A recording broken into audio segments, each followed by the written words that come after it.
Kathy Vick, Deeply Awake, and I think that this serves as a bit of an epilogue. There's been such a tremendous shift in just my awareness the last week and a half or so. I haven't been on camera for over a week. And these changes are cumulative. They are progressive. And they're complex. I don't really expect anyone, ever, really, to go, oh, I must know of your process. I don't expect anybody to totally get off on it. It's not the point. The point was to document what was going on because it was extraordinary. If anybody wanted to watch, well, that's their business, I guess.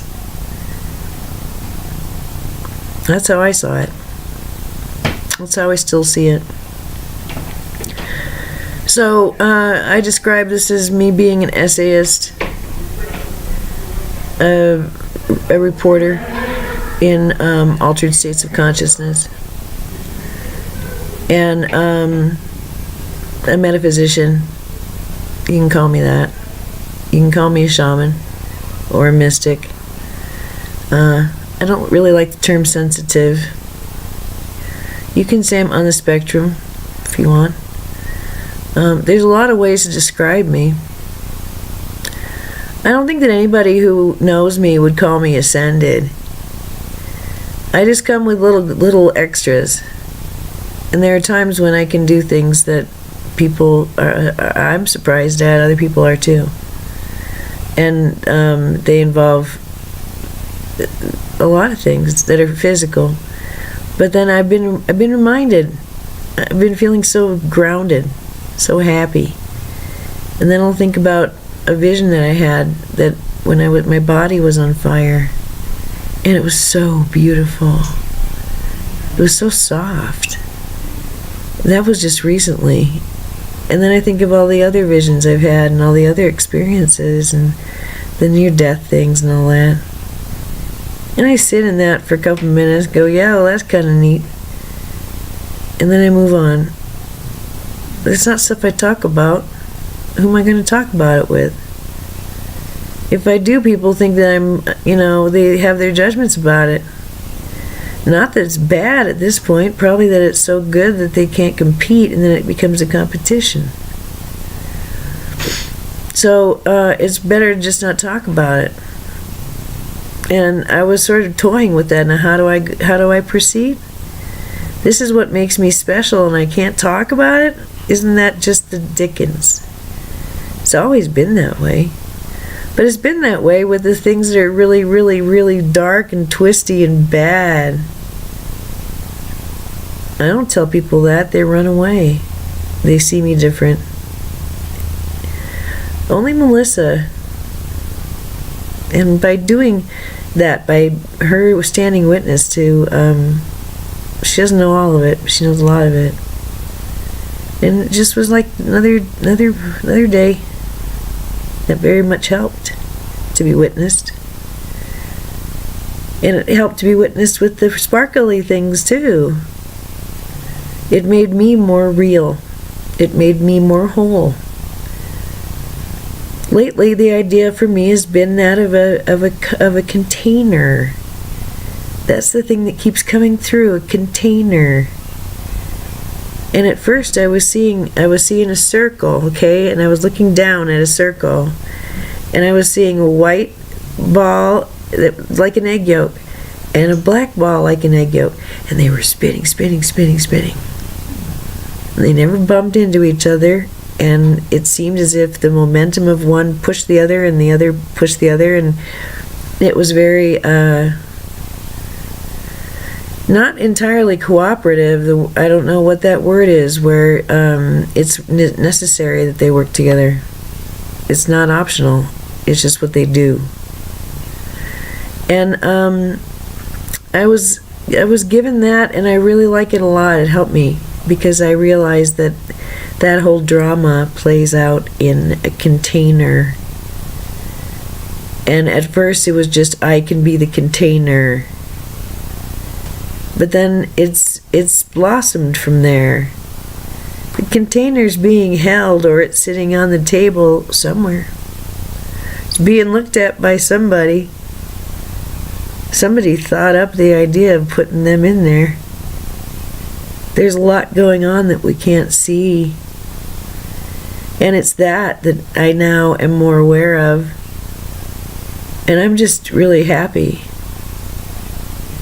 It's as if I used to describe it as like my higher self was in this attic, and I snuck up there and hung out, and I let the really ragged parts of myself figure shit out while I was having a party with my higher self. And maybe that's the case, I don't know, but now it feels as if everything's coming together. And I don't know if that's merge. But it's weird because I haven't had visions. The last thing that happened to me was really fun, though. I want to tell you about it. Why not? It's kind of fun. It was at night, and I was tired, and I wanted to go to sleep, and I closed my eyes, but I could see the room. That happens a lot to me. Does that happen to you? I think it's common, where you close your eyes and you can see everything anyway. All right, so it was like that. It was dark, and I could see everything. And I'm looking over at like in the corner, and it was like light congealed and turned into a spotlight, and then had tracers, and it would like burst, and I could see just like it was daytime. It would poof, and I saw the Buddha tapestry, and then it would fade, and then it would gather, go poof, and then fade, and I kept doing that. It was so much fun. That's the last thing that happened. That was a while ago. So it's not like it's hallucination city around here, and like I'm getting a whole bunch of detailed stuff. It's not like that. But those days of solar activity kicked my ass. I think that was a really big deal. I mean, bigger than it. It's kind of like the work was sort of leading up to this something. I think that was it. Wow, I felt so scrambled. It's taken a while to settle in, and I feel different now. I think differently now. I react emotionally differently now. And I really think that solar activity was a gift. And when the sun is quiet, then other things can come in. There's so many things that we don't know about that are quantum, but they're real. They're energies, and they affect us, and they don't have to go through the magnetic grid.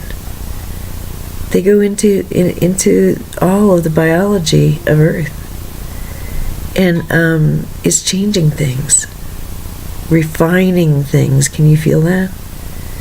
There's a refinement going on. And for me, there has been, I was going to say a whittling away, and that's not true. I think what's happened for me is what the teachers talked about long ago. Those teachers I went to, they told me about ascension, and one of the things they said was the ascended state is when anyone can come with you with anything, and it blows right through you. It has no emotional effect at all. I understand that now. Yes, that's a very, very heightened state of consciousness. But it comes with application. At least it did. I wondered how it would feel if I met somebody, who has some of the same qualities and stuff, and they hadn't gone through anything too tough. What would that be like? And I think it's beautiful. It's curious. I want to know more, because the truth is that there are many ways to get here. So it's a matter of allowing everyone their path, and that's been a tricky thing for me. I've just learned that lately. What are you doing, Sam? Putting up the painting. Oh, that's very nice. And I didn't do that before. I can see things much more plainly, and I see a shift from one reality to another very plainly as well. So the idea of having anything blow through you, having no emotional reaction, I think that's not entirely accurate, because I think that there are emotional reactions of the heart that are, they don't seem to even be optional. Love and all that stuff. Holding a baby, you're going to feel certain things. But it's the anger, the threats, the anything like that. And your own longings and things like that, and a lot of that was coming up, but really bubbling up, and it's just sort of deactivated. The Sandra Walter meditation entitled Divine Neutrality is super intense and is really, really good. It's great practice because it doesn't require you to do a whole bunch of stuff before you get into a heightened state. It states the truth that you're already there. It's just acknowledge it. And you become this atomized golden mist. And it feels so good. And then the listener is directed to take everything in. Everything. All incarnations of self. All incarnations of humanity. For eternity. Take it all in. The dark and the light. The ignorance. And the intelligence. The understandings and the misunderstandings. The rocks and the trees, the sun and the air. Take it all in. Be it all. Know it all. Love it all. And release it all. And breathe it in and out if you wish. But if you're able to do that, I think it's quite possible to find an operating system or a way of being that pleases self and other. And that's the thing I've realized, just I'm never going to please everybody. And it's different than before.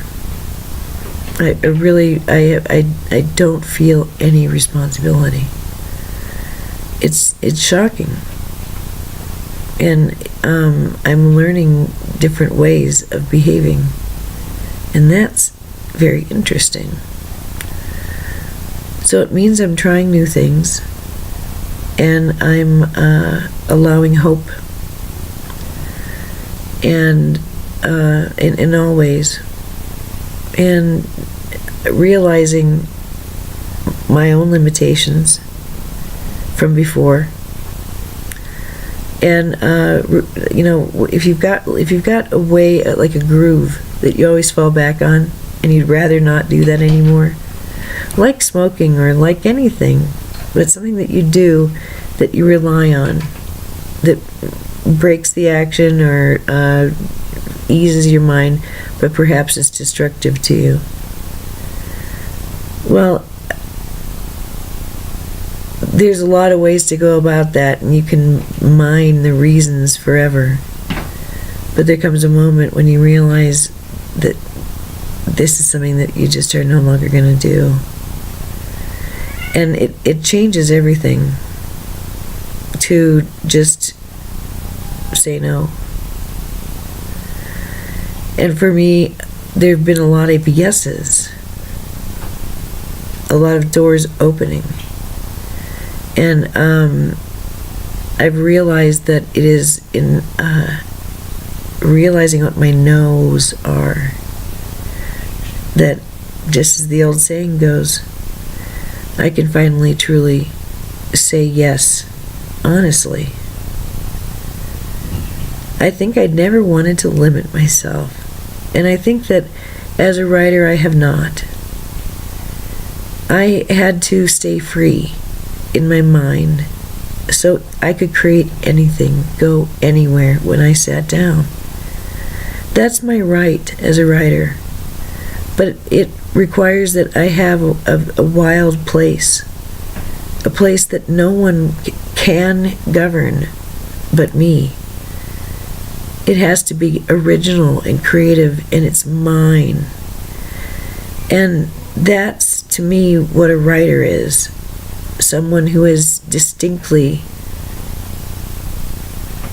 utterly creative, internally and externally. And I'm one of those people. And to me, that's magic all on its own. But then I happen to have a mystic side, and so I discovered how magical I am and how blessed I am. Because this is a time on Earth when we're talking about physical ascension, not only of the planet, who is an entity and a consciousness, a collective consciousness, but us. So what a blessed thing to be able to come and talk about it, to demonstrate the changes, to sing happily that there are changes. And sort of to reiterate, I was not going to do this. Why do it? How many years? If there's no reward, why? That's a lot of work for nothing. So, but it was slow going. And I think anyone looking in would agree with me that I do have patience, but I holler a lot. So I do hope that everyone is having good experiences with this energy. I think that it's head clearing energy. It's this kind of energy of just, but also of just good advice energy. Just seeing things a little differently, unplugging without having to say, I'm going to unplug from this scenario emotionally and just look at it, but just truly kind of stepping aside or looking at it from a bigger perspective. That is what I think, this is all about in the end, is being able to see bigger. And as you do that, you begin to lose your urgency. And that really has happened. I realize how anxious I was in many regards. And losing that has been very, very pleasant. And surprising. And it's surprising to me how scared I was all the time. Money. It was about money. And a lot of this is just one attitude away from peace. And that's what I love about this work. Really, if you're open, it really only takes moving your head like one notch over, looking at it just a little differently. Looking at myself just a little differently. And it's very hard to describe, but it's described very well by Dolores Cannon in her books. When a life is described first by the one who lived it, and then by the bigger soul, the reason behind the life, and everything kind of clicks and you go, oh, well, that makes perfect sense. All of those things make sense now. It makes sense why that person went through X, Y, and Z, and those things were required for having her have this experience. Oh, I get it now. I know there's a theory of everything, a TOE, a toe. And I have looked high and low for mine in my life. And I really truly have found it in what I call my old life. And it was intense. And I did really good things. And I'm very, very pleased with my work. And this I'm just beginning to get used to.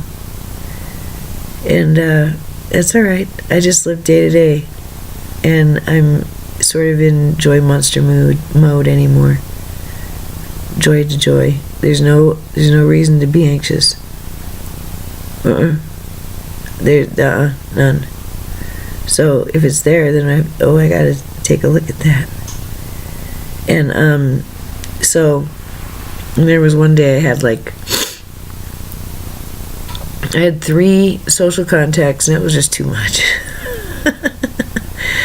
So I'm, with the right person, I don't ever want them to leave. But with certain people, it's so clangy that it really hurts my body. And I had 3 of those. It was like, So I am sensitive enough that I really would like to work on that. I would prefer to not be so buffeted by other people's energy. I think that shows weakness. And so it shows that I just need to get stronger in my own signature, in my own mind.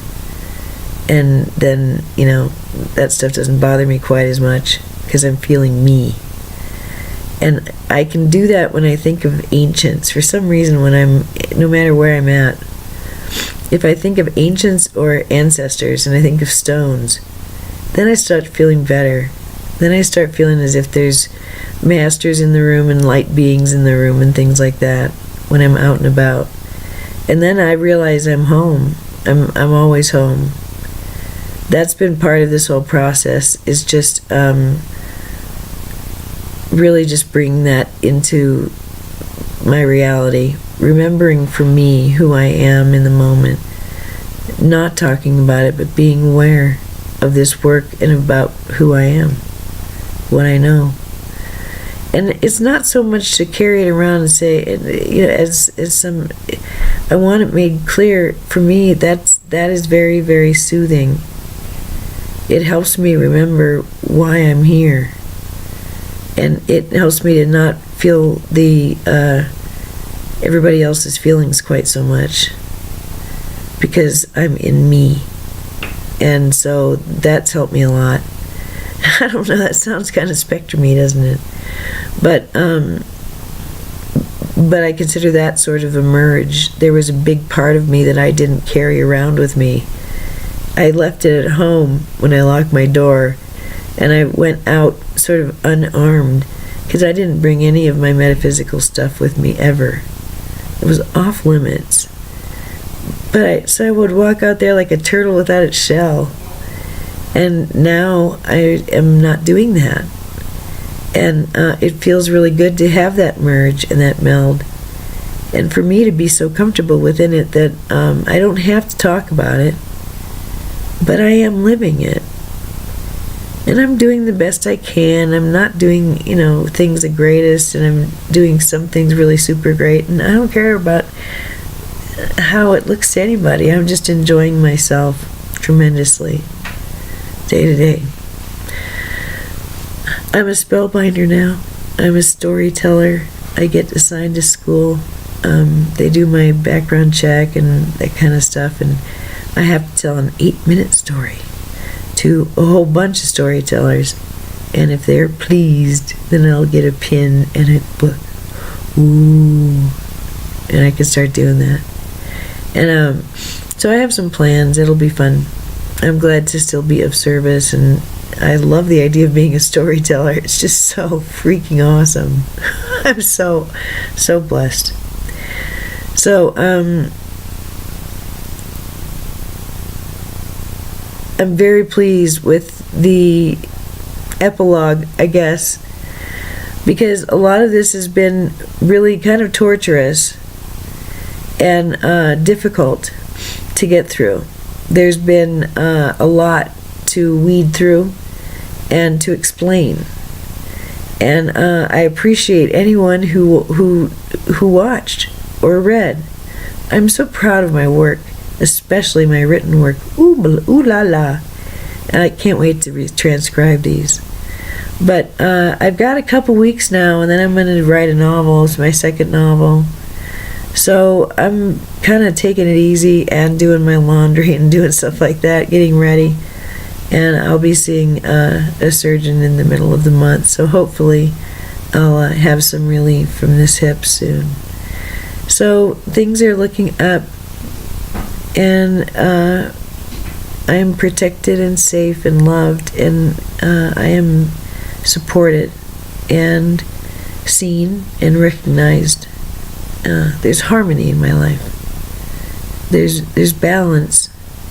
There's humor. There's always some sort of romance. Always. And so many revelations around sexuality. It's just so wonderful. Things never end. The learning never ends. If the person remains alive. People choose to die when they get to this age. They have to make a decision. And I'm just this way. I'm always going to be this way. I'm always going to be hungry to learn and to grow. And I'll allow my body to express any way it wishes. And we get along just fine. So I hope that everyone watching is well and happy. If you aren't, I want you to hang in there and seek out things that soothe. For me, listening to Cryon would often soothe me, like nothing else. Reading My Deeply Awake soothes me. Reading the Bible. Reading anything about Hinduism, not just anything, but reading poetry, looking at an orange, cutting it open and gazing at it, candle gazing, earthing, just going outside and taking your shoes off and feeling the earth. I don't know. There's ways to music, like for me it's Bach, but there are certain things that just help me a lot, and they remind me of the ancients and about how big I am and what I'm capable of and what I've done and who I am and why I'm here, because it gets very confusing and it becomes, I've got to take care of this task. I am this task. No, I'm a little bit bigger than that. And it's remembering that in the moment that has been fun and is, I think, part of the merge. So that's really all I have to say. I hope that you are having a happy Sunday and that this reaches you in the best of health and in good humor. In good humor. All right. Namaste.